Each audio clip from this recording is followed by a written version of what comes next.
pouvez bien voir sur vos brochures, où vous allez peut-être voir après, l'apothéose est un facteur qui a été ignoré par les serviteurs de Dieu. C'est un facteur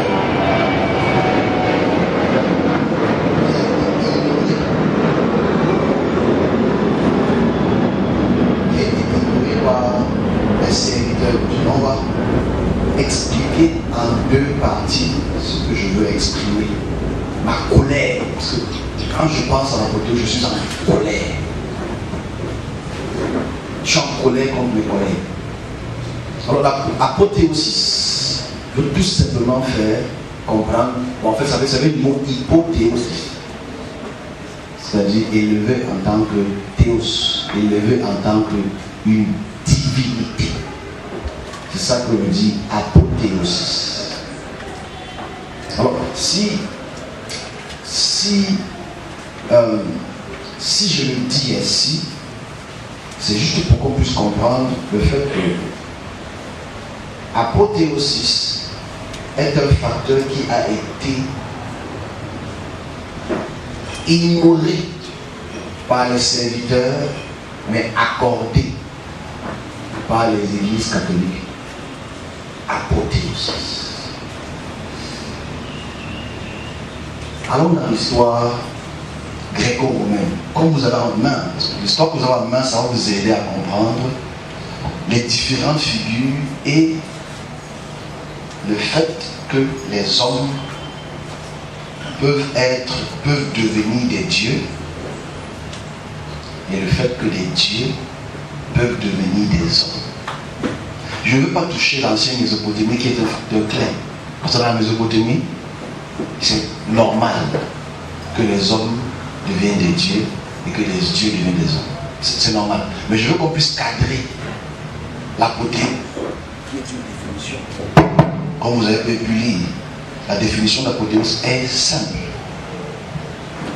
Après la mort d'un roi ou une personnalité noble, on l'élève en tant que divinité. On l'élève en tant que Dieu.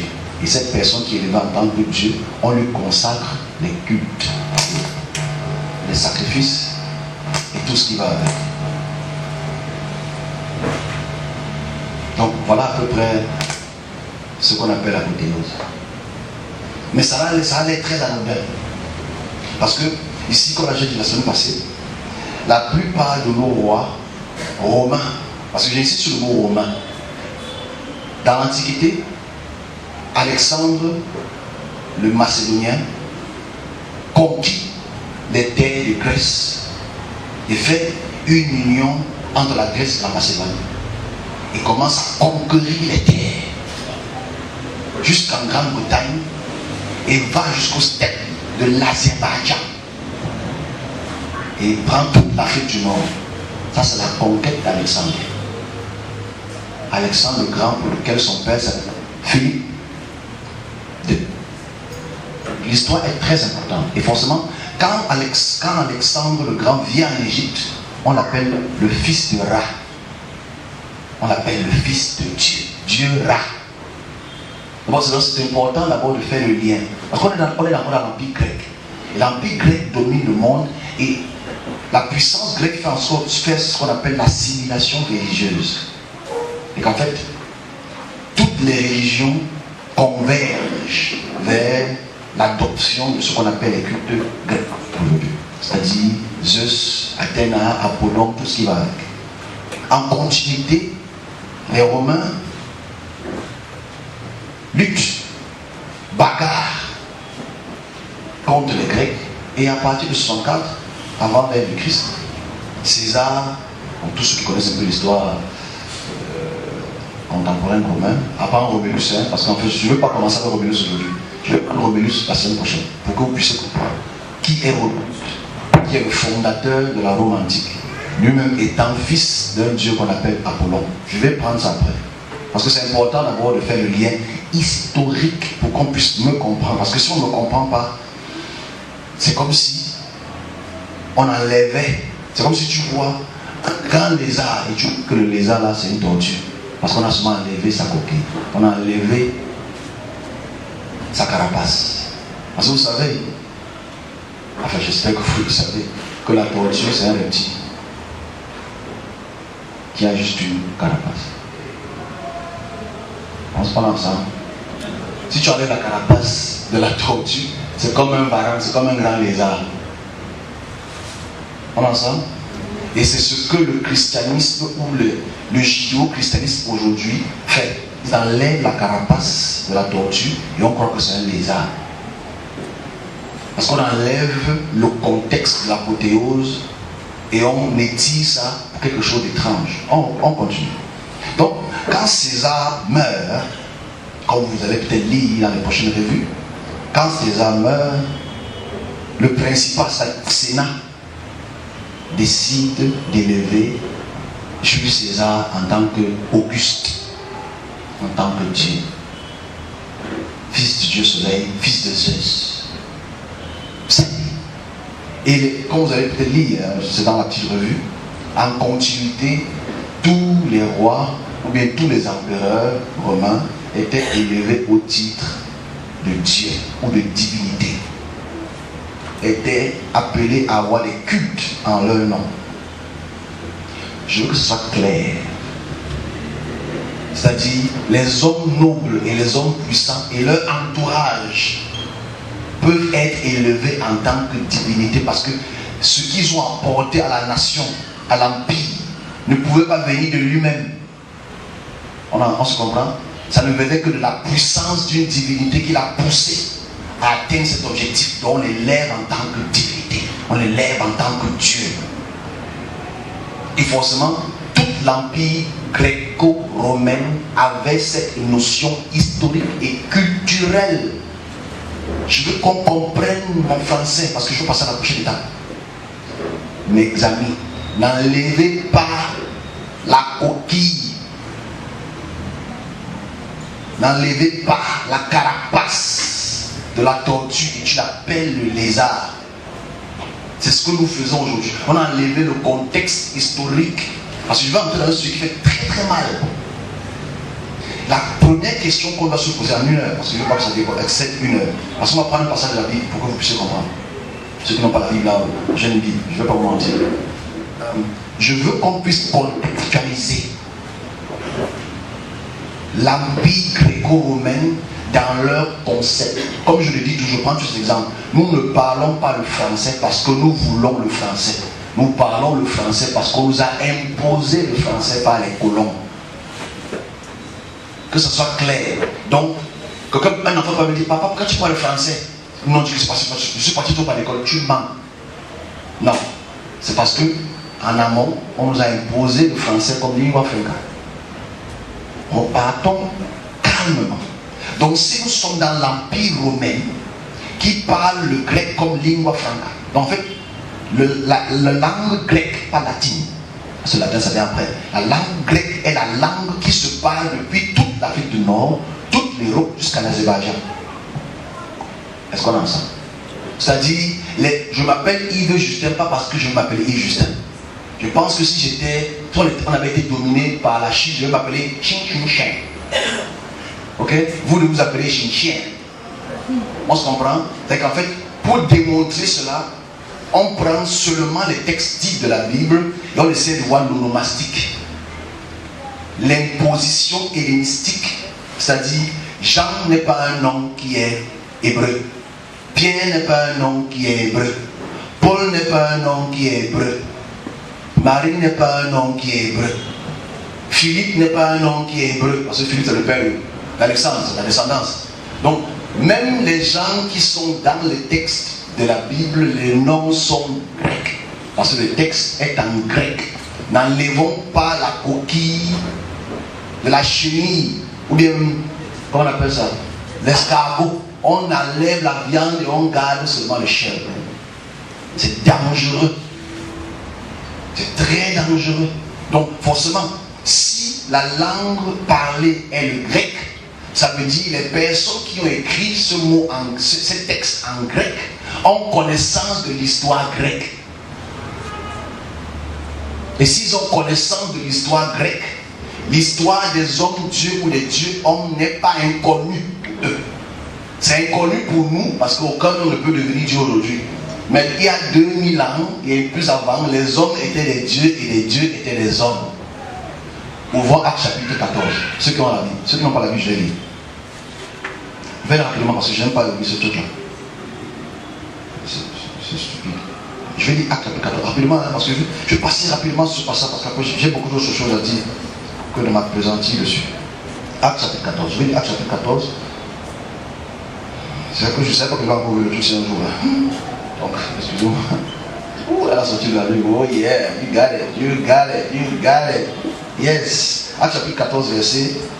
Je vais la partie du verset. Verset 7 jusqu'au verset peut-être 16. Écoutez calmement. Ça, c'est une écriture qui est écrite à la période de Claude. Claude, c'est l'empereur qui règne de 37 à 42. 37 à 43. Ok? On est ensemble? Claude. Non, de 47 à 55, s'il vous plaît. Excusez-moi. Donc ici, Claude. Je veux qu'on lise. Ici, nous sommes à Lystre. Lystre, c'est une ville qui est grecque. On est ensemble? Relaxons. C'est dans les textes, hein? C'est ce qu'on ne prend pas la peine de voir. On va énumérer 2 ou 3 choses après. Je vais aller lire l'apothéose. On est sur l'apothéose, ok? Alors, verset 7. Il y annonçait la bonne nouvelle. Qui? Pour quelqu'un d'autre. À Lystre se tenait assis un homme impotent des pieds boiteux de naissance et qui n'avait jamais marché. Il écoutait parler Paul. Et Paul, fixant les regards sur lui, en voyant qu'il avait la foi, je ne sais pas comment on peut voir ça, dit d'une voix forte, lève-toi droit sur tes pieds. Et il se leva d'un bond et marcha. Il a guéri un malade. Je vais faire une histoire parallèle, hein, ceux qui veulent un peu connaître l'histoire de la grecque, l'avaient senti. À la vue de ce que Paul avait fait, la foule éleva la voix et dit en langue lycaonienne, les dieux sous une forme humaine sont descendus vers nous. C'est d'abord important de voir que même dans les textes, la conception grecque savent que quand un homme fait des miracles, c'est que les dieux sont descendus vers les hommes. Je veux qu'on comprenne. Donc pour les Grecs, les Romains, ce n'est pas étrange que les hommes descendent et soient à l'image des dieux. Donc si Paul dit que Jésus est monté au ciel, pour eux ce n'est pas étrange.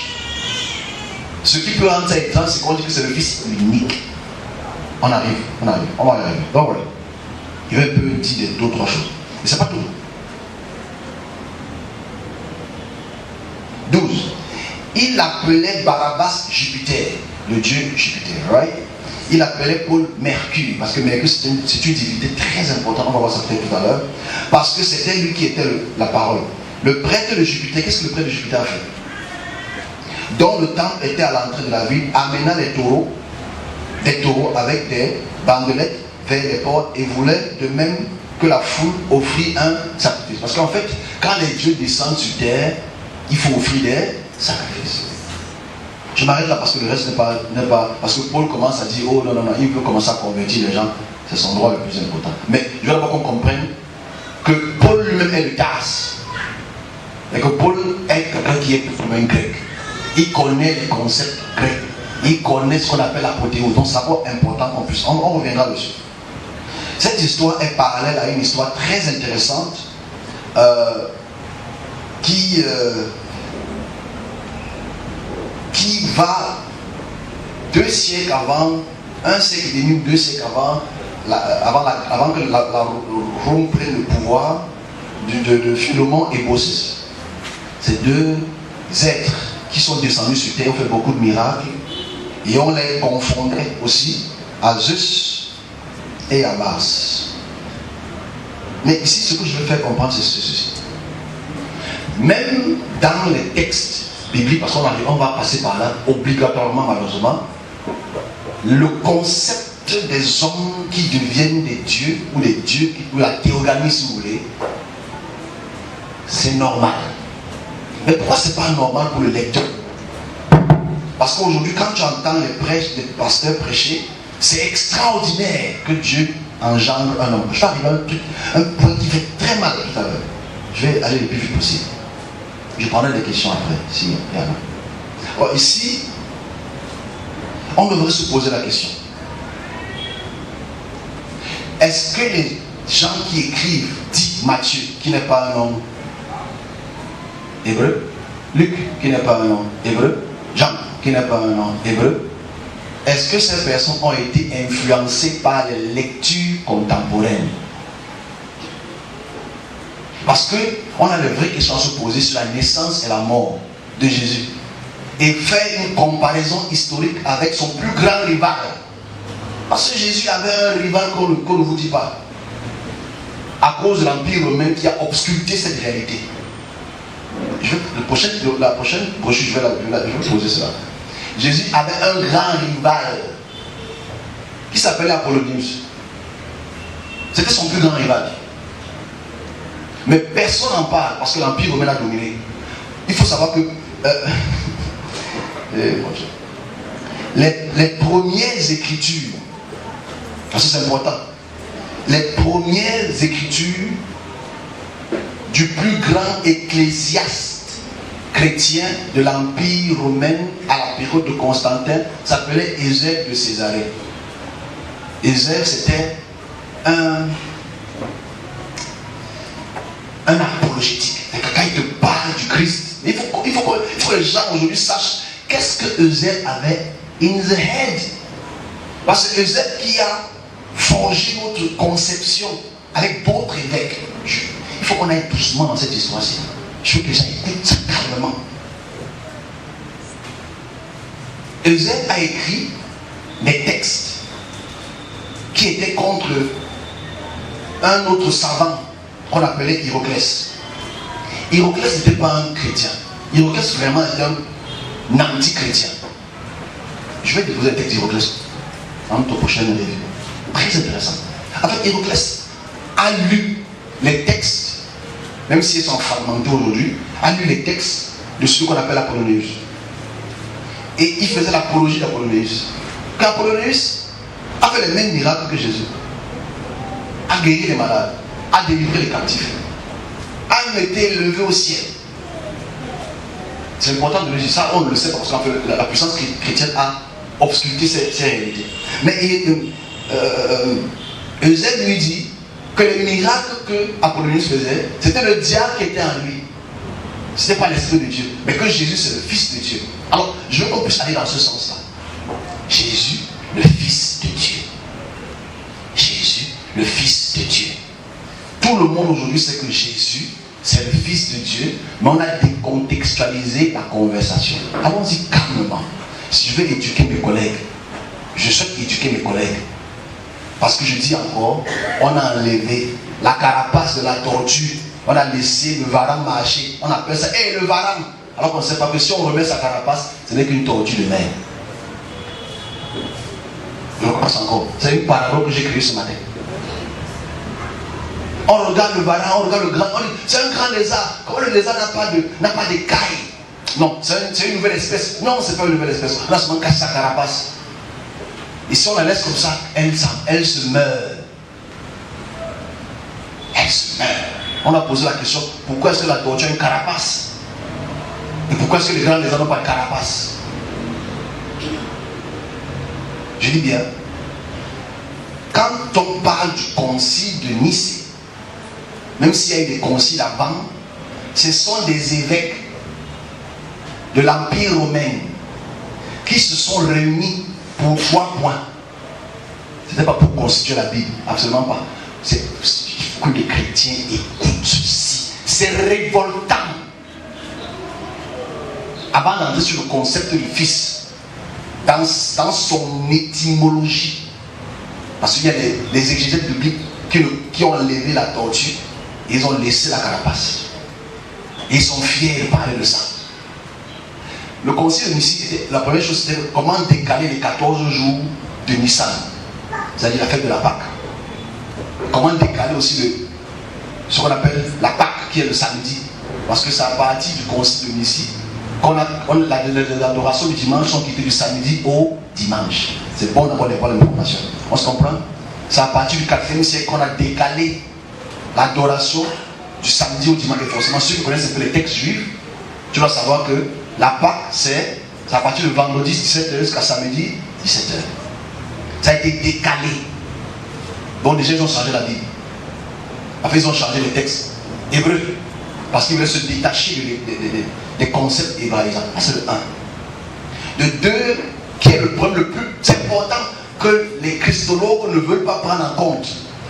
Pendant près de 2 siècles, vous savez, quand tu es un évêque, tu as sous toi 100, 200, 300 personnes.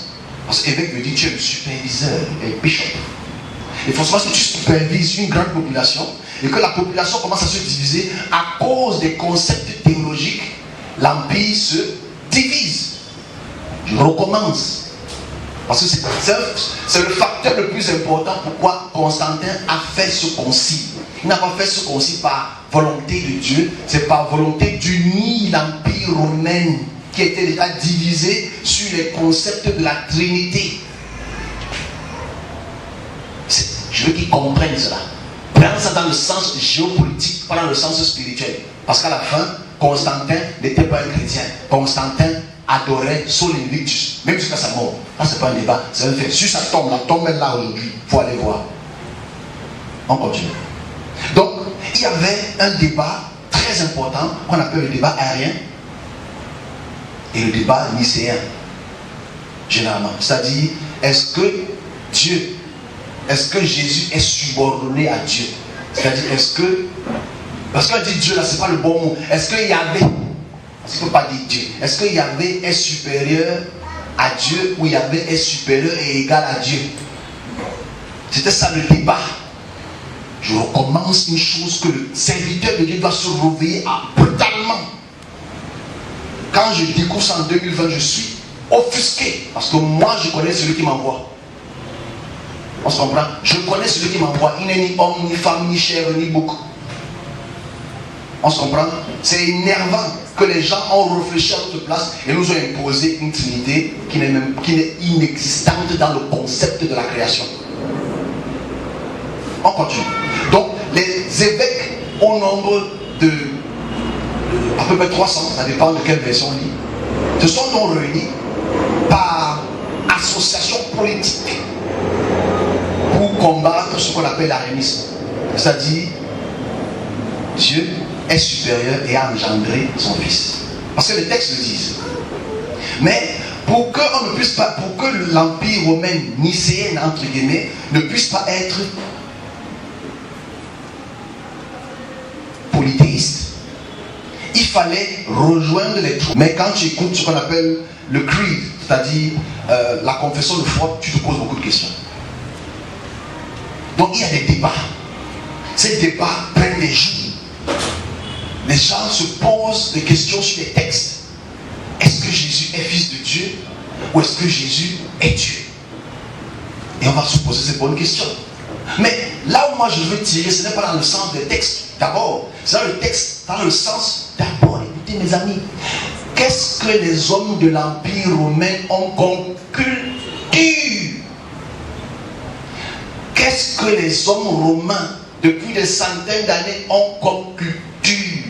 Ils ont la culture des hommes qui peuvent être des dieux et des dieux qui peuvent être des hommes.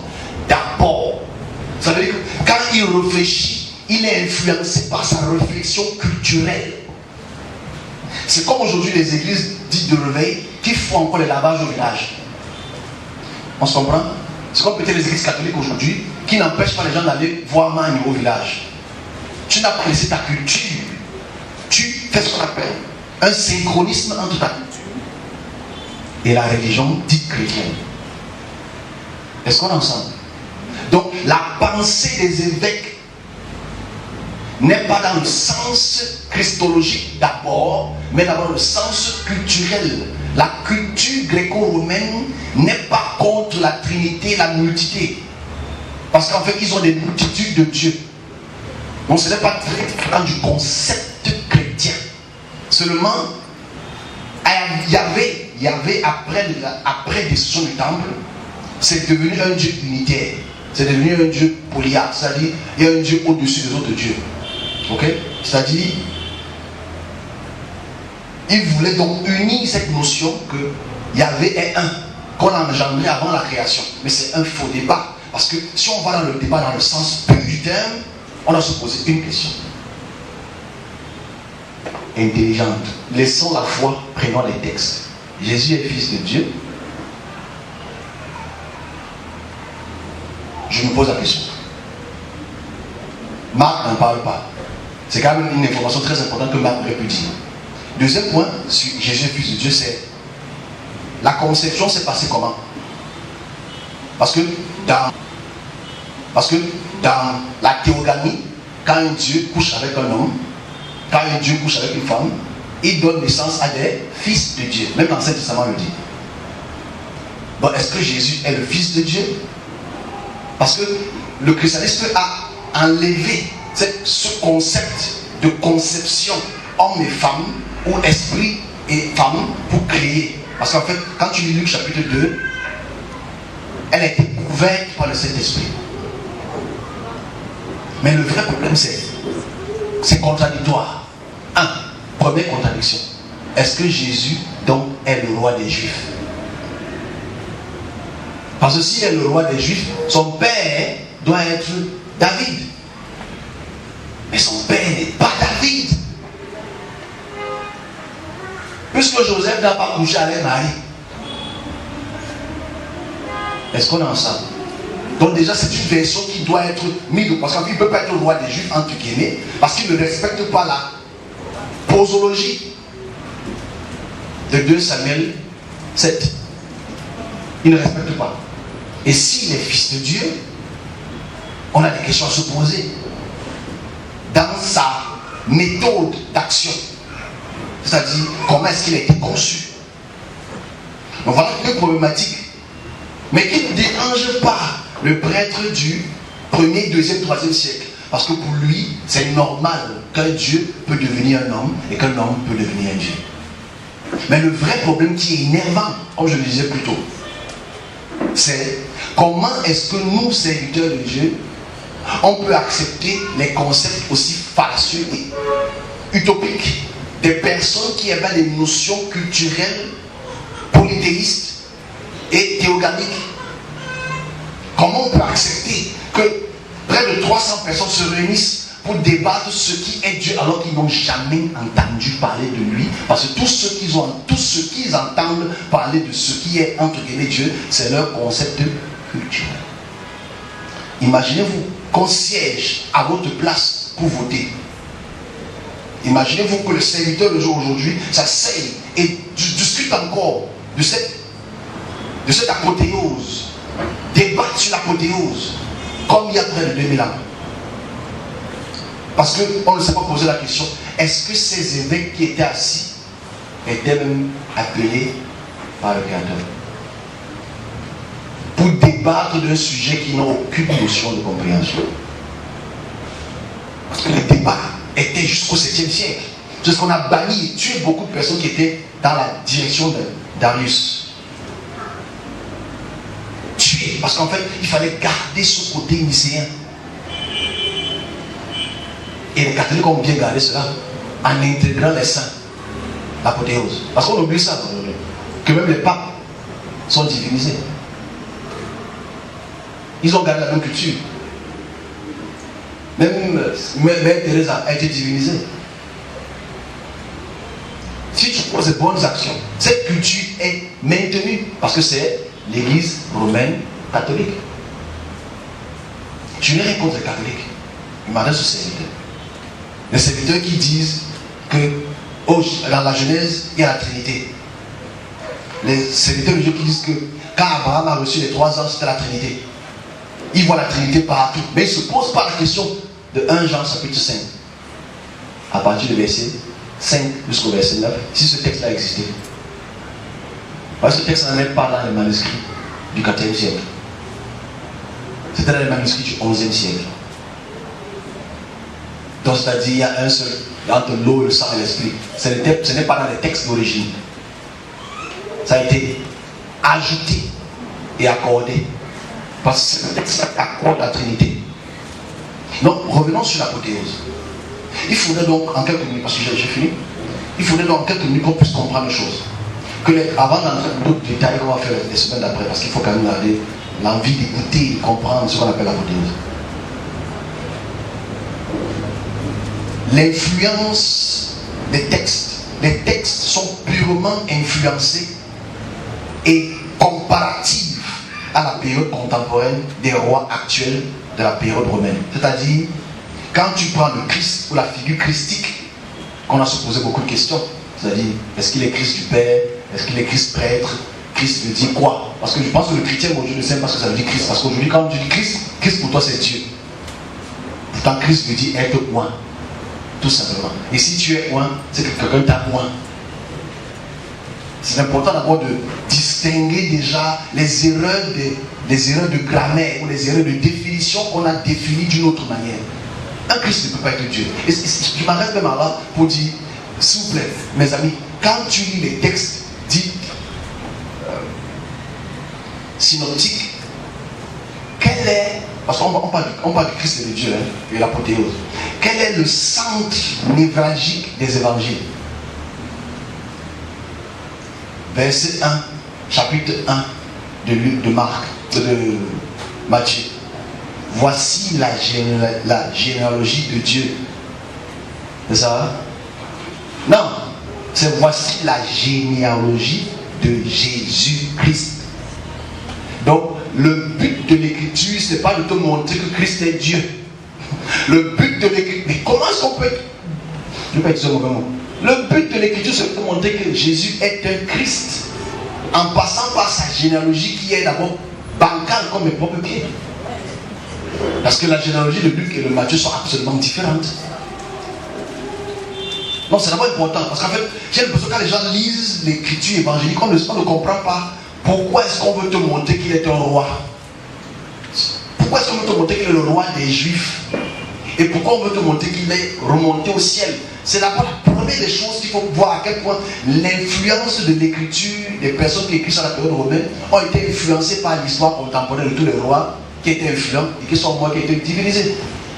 Je recommence encore parce que ce n'est pas compris. Quand le cerveau bloque à un niveau, il faut réactualiser cela. Quand tu prends tous les livres de la période romaine, les histoires de la période romaine, il est naturel qu'un homme fasse des miracles, meure et est divinisé. On se comprend? Si les livres là, c'est comme nous aujourd'hui au Cameroun, on ne connaît pas notre histoire. On connaît l'histoire de Napoléon. On connaît l'histoire des autres. Parce que quand tu apprends ton histoire, tu dis, ah bon, on a fait ça? C'est vrai ça? On a pu faire des choses comme ça? Parce qu'on n'a aucune notion de l'histoire contemporaine. On a l'histoire des autres. Donc, naturellement, l'histoire de Jésus-Christ doit être prise en parallèle avec les histoires de la même période historique et on doit les comparer. Et si on les compare, on voit des similitudes, il n'y a rien d'extraordinaire. Parce qu'on pousse le vice très loin. Je le dis toujours depuis beaucoup de temps. Apollonie, ça fait des miracles. Des miracles extraordinaires. Je ne suis pas d'accord, je suis d'accord, ça ne m'intéresse pas. Jésus a fait des miracles. Je le dis, tu vas me connaître. Si vous réduisez le Créateur à quelqu'un qui marche sur l'eau, c'est que vous n'avez rien compris. Si vous réduisez Dieu à quelqu'un qui chasse les esprits, c'est que je suis un Dieu. Si vous réduisez Dieu à quelqu'un qui voit et qui prophétise, ça se réalise. Parce qu'il a vu quelqu'un sur le figuier. Ah, Philippe, tu es là-bas. Ah, si tu réduis ça, c'est que tu réduis Dieu à quelqu'un qui voit.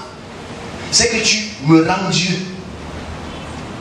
Si tu vois un esprit impur, sors. Tu dis, ah, c'est Dieu qui est dans la place. C'est que tu n'as rien compris. On ne peut pas réduire Dieu à une créature qui chasse une autre créature. Je me répète, mes collègues, c'est une erreur gravissime de prendre un homme qui a marché sur l'eau alors que nos gars sont ici, waka sur l'eau, je dis bien, multiplier les poissons. On a des gens comme ça dans les villages qui multiplient les poissons. Ça ne fait pas d'eux des dieux, ça fait d'eux des divinités. Ou des gens qui sont en accord avec des divinités. On ne va pas réduire le créateur de toutes choses à quelqu'un qui combat Satan. Satan, on a réduit, et le serviteur de Dieu est le premier problème de cette réduction-là. Et forcément, vous qui écoutez cette connerie, vous y croyez, et quand on cherche un démon, Dieu est parmi nous. Et c'est ça que le serviteur de Dieu fait. Parce qu'on n'a pas contextualisé l'histoire de Jésus à une histoire de la même période, même avant lui et après lui. Mais c'est plus gêné parce qu'aujourd'hui c'est mon Seigneur. Ce n'est pas un problème. Chacun ses seigneurs dans d'autres pays. D'autres prient Allah Akbar, d'autres chacun prie ce qu'il veut prier. Mais il faut qu'on puisse, je m'adresse à mes collègues, reprenons en main, remettons la carapace de la tortue et observons comment la tortue marche lentement. N'appelons pas la tortue le varan parce qu'on a enlevé la carapace. Et c'est ce qu'on a fait aujourd'hui. Quand tu m'expliques, on dit, mais est-ce que tu as déjà vu un homme marcher sur l'eau? Est-ce que tu as déjà vu un homme multiplier le pain? Est-ce que tu as vu un homme chasser les esprits? Il n'y a que Dieu qui peut le faire. Ça, c'est les évangélistes américains qui le disent. On a sorti l'histoire du contexte. On a rendu cette histoire extraordinaire, alors qu'elle n'a rien d'extraordinaire. Il faut le dire, il m'arrête là. Que même les apparitions d'Apollonius, même les apparitions de la plupart des rois au sujet de la Rome antique, le faisaient. Ils apparaissaient à leur sujet. C'est pas nouveau. Apparaître ne veut pas dire que tu es un Dieu. Apparaître veut dire que tu es une divinité. Je veux qu'on comprenne, parce qu'en fait, la majeure partie des hommes, et surtout de mes collègues, parce que je passais un message pour eux tout à l'heure, ne veulent pas contextualiser. Ils sont des exégètes bibliques, mais pas des exégètes historiques. Ils sont des exégètes de la Bible, mais ne sont pas les exégètes de l'histoire contemporaine de la Bible. La Bible est écrite en grec, on doit considérer l'histoire grecque. La Bible est écrite en grec, on doit considérer l'histoire grecque. La seule distinction que le Christ ou Jésus peut avoir, c'est que il est né d'une femme vierge. Entre guillemets, on ne sait pas comment elle peut rester vierge. Voilà, on prend ça comme ça. Les autres concepts, comme peut-être on prend l'histoire d'Alexandre. Alexandre aussi est né par une conception spirituelle. Mais elle n'était pas vierge. C'est la distinction qu'on a avec le christianisme. Mais ça ne change rien. C'est les mêmes histoires qui se ressemblent. Il n'y a rien d'exceptionnel. On va dire, mais pourquoi l'Empire, pourquoi le christianisme a grandi? Parce que le christianisme est devenu religion d'État. Qu'est-ce qui est même dur de comprendre ça? Pourquoi est-ce que les musulmans, je connais les musulmans tout à l'heure, pourquoi est-ce que les musulmans sont de la puissance? Parce que Allah, c'est une religion d'État. À partir du 4e siècle, le christianisme est devenu une religion d'État. Et l'Empire romain était dans l'Afrique du Nord et toute l'Europe jusqu'à l'Azerbaïdjan. Non seulement toute cette partie du monde adorait Jésus en tant que fils de Dieu, Dieu lui-même et toutes les versions que vous voulez. Donc il faut qu'on arrête un peu d'élever une chose qui ne devrait pas être. Parce que si l'Empire romain était la France, si l'Empire romain était l'Angleterre, si l'Empire romain était Prusse, l'Empire romain était russe, c'est toute l'Europe qui était chrétienne à cause de l'imposition du christianisme. La question centrale qu'il faut pousser plus loin, et je m'arrête là, je le dis toujours, c'est ils se sont étendus dans les 4 coins du monde avec la Bible ou avec l'épée. Ça, c'est une autre question encore. Parce qu'on dit que non, comment ils peuvent s'étendre? Est-ce qu'ils ont imposé ou ils ont prêché? C'est la question qu'on ne veut pas répondre. Non, tu ne peux pas comprendre. Même le diable peut en dire non. Est-ce que quand ils étendaient, quand Alexandre étendait son territoire, quand la Rome étendait son territoire, est-ce qu'ils l'ont fait en disant repends-toi? Ou ils ont mis l'épée au cou? S'ils ont mis l'épée au cou pour s'étendre, et tu appelles ça une grâce, tu appelles ça un massacre. Un massacre religieux. Jusqu'à la fin du 18e siècle. Jusqu'à aujourd'hui encore, c'est des massacres religieux. Donc si tu parles de l'extension du christianisme comme une preuve de la volonté de Dieu qui a dit allez dans le 4 coins du monde prêcher la bonne évangile, ils ont prêché avec le couteau, l'épée et les bombes. Ça c'est un fait historique qui ne souffre de rien. Si tu vas enlever ça de l'histoire, c'est ton problème. Mais l'histoire parle d'elle-même. Quand le Créateur t'envoie, tu n'as pas besoin de l'épée, tu as besoin de le dire. Il a ouvert les portes pour que tu puisses atteindre ton objectif. Parce que si on parle du Christ, je m'arrête là, la dernière fois que je m'arrête là. On doit se poser la question sur l'effectivité du Christ en tant que roi des rois et Dieu des dieux, ou qui que ce soit qu'on dit. Est-ce qu'il a effectué la tâche en tant que Christ? C'est le problème. Non, il est dans notre cœur. Il a été roi dans quel pays? Non, je n'ai pas dans le texte. Est-ce qu'on l'a recensé en tant que roi en Israël? Ou en Césarée, parce qu'on ne s'appelle pas Israël? La personne qui me donne une preuve. Même Joséphus, est-ce que Joséphus a dit que Jésus était roi? Est-ce qu'il a conçu le temple? Est-ce qu'il a posé la paix dans le monde? Est-ce que toute la terre parle le nom de Yahvé? Est-ce que donc le Christ Jésus a été une effectivité biblique? Non! Ce n'est pas la faute de Jésus, c'est la faute du texte. Parce que Jésus n'a qu'à imiter les textes. On m'a dit non, tu ne peux pas comprendre, c'est spirituel. Je ne peux pas comprendre. Excusez-moi, mais l'histoire parle. Je comprends l'histoire. On a fini pour cette histoire-là. Apothéose. Apothéose est très important. Quand tu parles avec quelqu'un, ramène-le dans les conseils d'apothéose. Quand tu dis non, il est extraordinaire, il est monté sur la montagne. Non, ramène-le dans l'apothéose. Quand il te tire, tu le ramènes. Quand il te tire, tu dis que viens, est-ce que tu connais celui-ci? Il a aussi fait la même chose. À la même période, avant lui et après lui. Ramène la personne. On ne décontextualise pas un truc. Et c'est ça le problème des chrétiens. Le chrétien, c'est les chefs pour décontextualiser quelque chose. Mais il n'arrive pas à décontextualiser la fin du monde. On a fait. Pour l'apothéose. La semaine prochaine, on va continuer, on va prendre des exemples. Romanus, on va prendre des exemples de Tibère, on va prendre des exemples jusqu'à la période de Constantin pour essayer de démontrer encore un peu plus les concepts de l'apothéose qui sont inscrits dans l'ADN culturel des peuples romains. On va se poser cette question la prochaine fois aussi. Est-ce qu'on a eu l'apothéose en Afrique? Est-ce qu'il y a des hommes qui sont devenus divinisés? Est-ce qu'il y a des divins qui sont devenus des hommes? Parce que dans la Bible, c'est normal. On a au chapitre 6 de la Genèse, les Néphilim qui sont descendus sur terre et ont couché avec les femmes et ont créé des fils de Dieu. On a Élie qui est monté au ciel et aussi divinisé. Okay? On a beaucoup de figures comme ça, bibliques, qui sont divinisées. Est-ce que c'est étrange quand un homme devient un dieu? En fait, c'est normal. Les hommes deviennent des dieux comme Naruto. C'est normal. Mais pourquoi les hommes ne deviennent plus des dieux aujourd'hui? Qu'est-ce que ça a été? Ça, c'est pas vrai. Pourquoi est-ce que les dieux ne deviennent plus des hommes aujourd'hui? Ne me dites pas que c'est à cause du Christ. C'est une connerie. Pourquoi est-ce que les dieux... Ou bien, c'est nous qui avons la stupide attitude de voir que quand un homme devient très puissant, quand il meurt, tu idéalises son image et il devient un dieu beaucoup de temps plus tard. Parce que moi je connais les gens, comme Branham est mort, les Branhamistes adorent encore Branham. Dans leur église, ils mettent la photo d'un blanc là-bas. Quand tu vas dire, oh, vraiment ils sont bêtes, mais quand tu vois la photo du Christ derrière toi, tu es intelligent.